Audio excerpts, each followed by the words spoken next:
Thanks, Nola. I think, firstly, what we mustn't forget is that we've been bunkering for years and years and years. This is not something new. And we all know what's brought on this possible workshop today. And we have to find a solution before it's too late. I think you'll all agree that year 2024 has certainly started out as 2023 ended, with the war still raging in Russia and Ukraine, and now also in the Middle East for different reasons, that unfortunately has claimed thousands of lives with no sign of either abating, seriously affecting vital sea routes. A prime example being the Suez Canal, where trade has plummeted by 50% from the previous year, thus providing South Africa a golden opportunity to capitalize on bunkering and other services, as approximately 53% plus vessels are now being rerouted around the Cape of Good Hope, increasing voyages to Europe and other destinations by anything from 10,000 nautical miles, an additional 12 to 15 days in voyage time, an additional cost of 5 to 600,000 US dollars. That's some money, I can assure you. As most are aware, bunkering in South Africa these past 7 months has gone from an extremely active and lucrative industry to an unforgettable nightmare for bunker operators and several SMME businesses, especially those in Algoa Bay. But despite the South African Maritime Safety Authority confirming the lifting of the bunkering license moratorium that was in place, the situation remains in a shutdown mode, while a legal dispute involving unpaid VAT and duties drags on unabated. An issue that could not have come at a worse time, with Houthi rebels now attacking ships. Unfortunately, South African bunker operators, charters, launch operators, and the like have lost out heavily financially on this unforeseen windfall. As the rethink on license applications and ongoing litigation remains under discussion. And here, I did make a proposal to SARS and said we need to separate issues.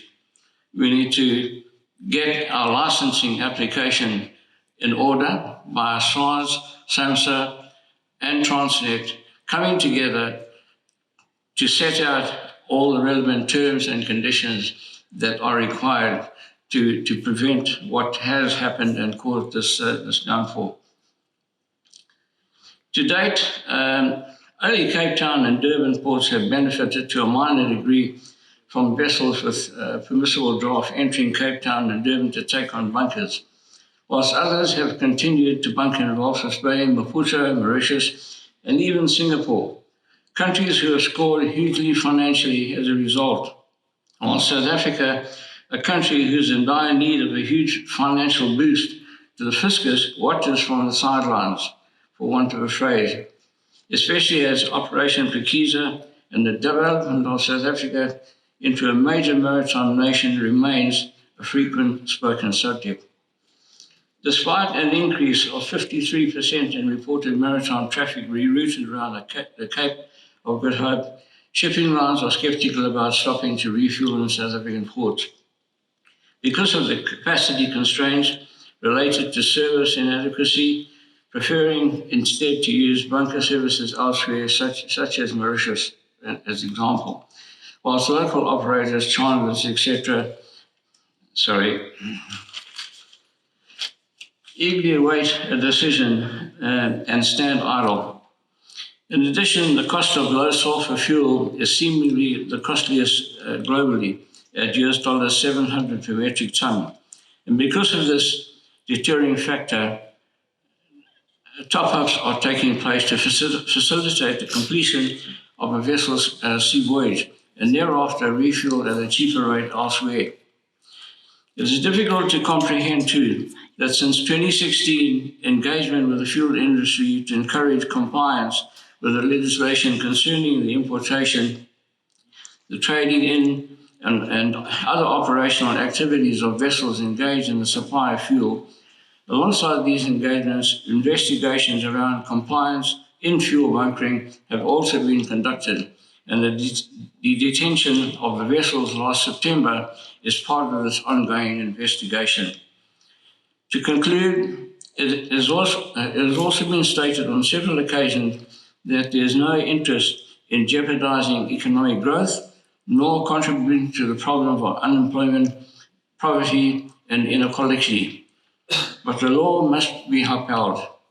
Ultimately, it is hoped that once restructuring the necessary bunkering license application form and legislation outlining offshore bunkering control measures, we will witness a return to bunkering vessels and related services in Algoa Bay, especially. But this, I'm sure, will take a lot of convincing to bring shipping lines back to the routes that we once enjoyed. Thank you.